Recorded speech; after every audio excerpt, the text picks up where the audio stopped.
Hello, everyone, and welcome once again to Giving 121%. I'm your host, Bryon Ellington, Chief Operating Officer for C21, and we have two very special guests with us today. Joining us from the Matt Wyble team are Matt Wyble and Joe Smith.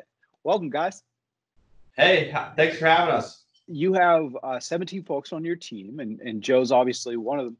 Tell us a little bit about your team and tell us about maybe kind of some of the uniquenesses of the team. So as you can see, Joe is fluent in American Sign Language. He is interpreting for both of us right now. Our team is actually quintilingual. So in addition to English and American Sign Language, we also have agents fluent in Spanish, Korean, and French. And those aren't folks that picked up a Rosetta Stone and learned it over a couple-month period for a vacation.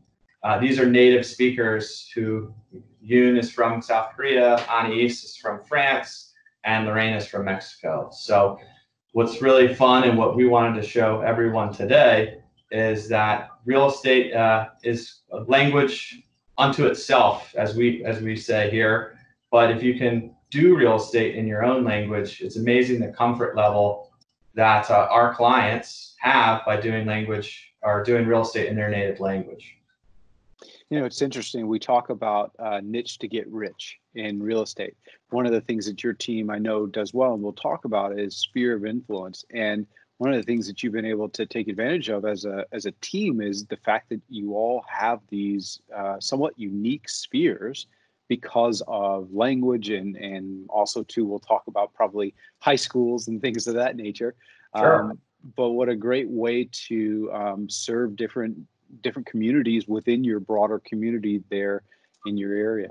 You know, real estate, as we talked about, is such a wonderful field that we're all in. And one of the areas that we have here, we have a very dense population, heavy population of the deaf community, being so close to DC. And with that, there was a strong population that weren't being serviced or well taken care of. And I had the unique opportunity to be at the settlement table, being called in actually as a sign language interpreter prior to getting into real estate myself. And once I took that venture, I was able to kind of make a big difference in the communication side of things, really bring the deaf community further into the picture of understanding not only that, yes, they were buying a house or selling a house, but how it was happening. Why was it happening? If there was a delay, why was it a delay? Or maybe there was kind of outside superficial things that we don't really think about, like, hey, this floor is creaky. Obviously a normal client would walk by and say, oh, this floor is creaky, right? But you actually have to tell a deaf client that. And that may not be a big deal because they may say, oh, okay, whatever, But it's just a next level of service that, most agents can't provide. And so I've been really striving to work towards not only provide that myself, but also work with other agents within not only our region, but further regions to provide the same level of service. And I'll jump in on that and say one of the misconceptions that I fell into before knowing Joe was that deaf folks could communicate well through email or text or even handwritten notes. And through getting to know the deaf population better and to know American Sign Language through Joe, that's just not the case. And what we're trying to do as a team locally, and then also, hopefully the folks that are watching this throughout Century 21 will realize that in their local community, definitely hire an interpreter. It's to your benefit as well as the clients. And then also make sure that if there is someone in the area that can provide that service, consider a referral, or better yet, consider a partnership. And Joe actually has a website called referasl.com. And if anybody wants to check that out, he's got a really cool video that talks about the importance of having an interpreter in a transaction. So thanks again, Joe. Appreciate you being on and sharing with us. And what a great opportunity to both serve a community and also bring a big part of your life into your practice and be authentic and deliver a great value that a lot of agents just can't deliver because of your background.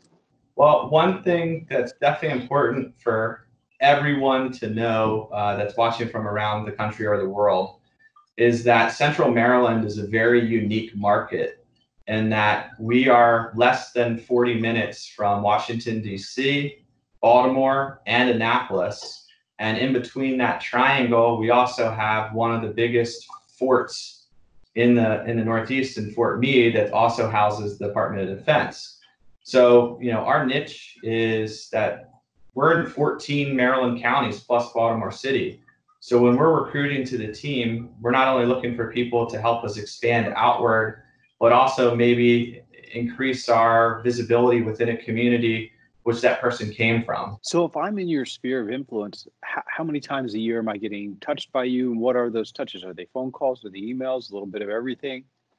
So we do a monthly e-newsletter that has everything from fun stuff that the team's doing, non-real estate related, humble brag stuff of the cool awards or things that teammates or the team are winning, real estate related, but mostly articles that can help either save them money or learn something about their local market. We do a quarterly postcard. We have shifted off. We used to do a quarterly postcard of what we sold, like pictures of the houses. We've shifted off of that a little bit and are now doing more similar content to what the newsletter is. These folks know we're selling houses at this point. We might throw a statistic or throw in what we've recently sold or something unique, like a cool story. But it's more about reaching out and giving them some type of value. When it comes to sphere of influence, is there anything that you think that you see other agents not doing or not doing well enough that you think is a difference maker for you guys? I'm always amazed that one of my listing presentation tricks is to borderline bore the seller with statistics. I call them marketing arrows in my quiver, and I just keep pulling them out and firing them and dropping them. And then right before I leave, especially in a competitive listing situation, I will summarize like what I think are the 3 or the 4 biggest statistics that separate my team from whoever else they're hiring. And I will say, hey, I understand you got a list of questions for me. Let's go through them.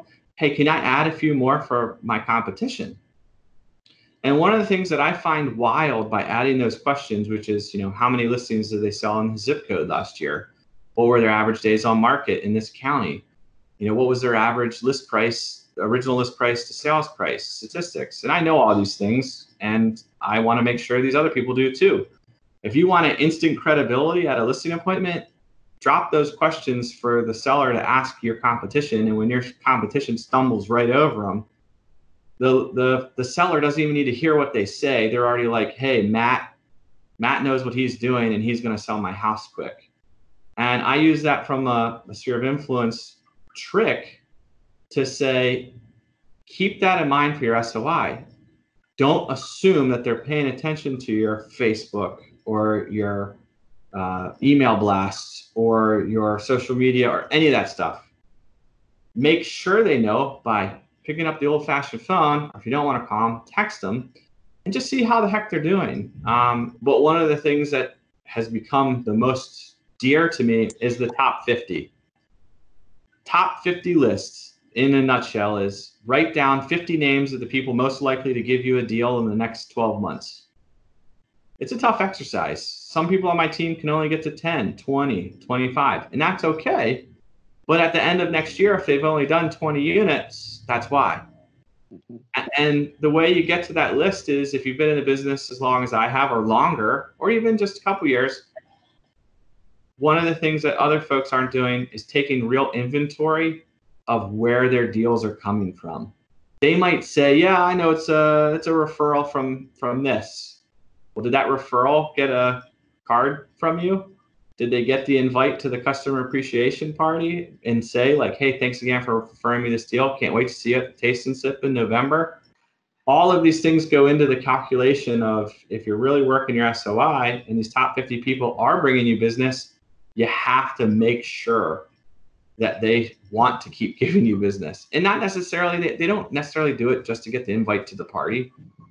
But if they know that as an added benefit to the reason of giving you a referral, then sweet. When you talk about your business and your team, you've got 17 folks on your team. You got a huge operation. They're going to do, your best year ever. What what's the next thing that you're adding to your business to continue that momentum? So interesting enough, since we last spoke, I've hired 3 more people. So we're about to roll out to 20. Wow.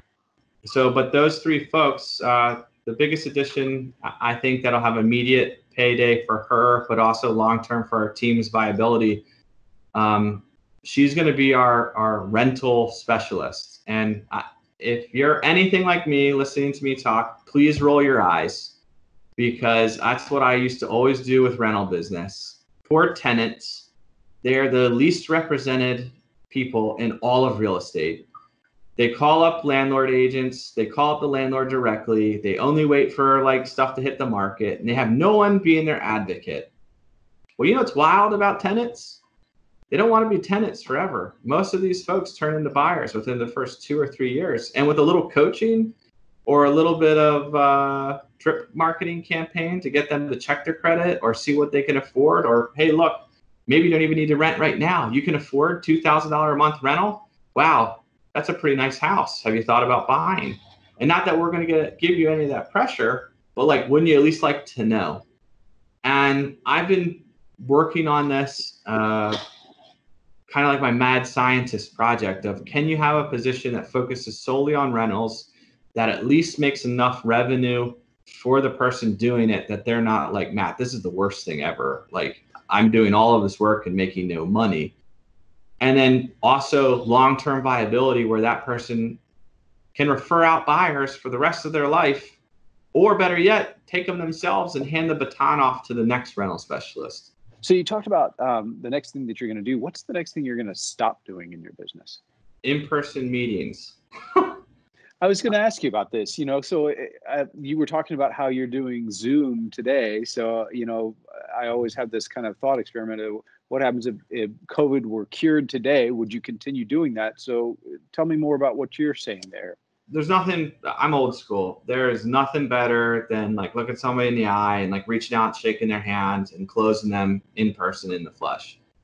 I will tell you though, having a mask on and not being able to see my facial expressions or truly hear me, I'm having trouble. Not that I'm having trouble closing people that way, but I'm having more efficiency, mask on or mask off on Zoom all day. And not to say that the in-person meeting is going to go completely the way of the facsimile contract or the hand-delivered one that we joked about earlier. But it might, because honestly, getting to, like, if you're dealing with a couple, getting both spouses to get childcare, to take an hour and a half off, just to come sit in your office and chat about buying a house or going to their house and putting them through the stress of cleaning up, getting the house ready to whatever that means to their extent, to then find out within the first 10 minutes of the conversation that they're not actually as motivated as you thought, or they owe more than they thought, or some surprise, and you're like, man, I just wasted 20 minutes driving here, 20 minutes home, and an hour of my life that I'll never get back. Where the in-person meeting can still happen, but maybe it's part 2 of your buyer meeting at the first showing. Maybe it's part 2 at a listing appointment when we go in with our listing coordinator and she gives them their staging list. To me, I see that as the future of, I'm using this as the interview process both ways. They're interviewing me, I'm interviewing them, but we get to know each other much better than if I'm sitting at their dining room table talking through a mask, or we're in Maryland, it's like 100 degrees out right now, sitting out on their back porch, sweating buckets, trying to convince them that they should use us to buy or sell real estate while everyone's uncomfortable. All right. Well, everybody at home, thanks for tuning in. Matt, as always, thank you so much for being with us. We really appreciate it.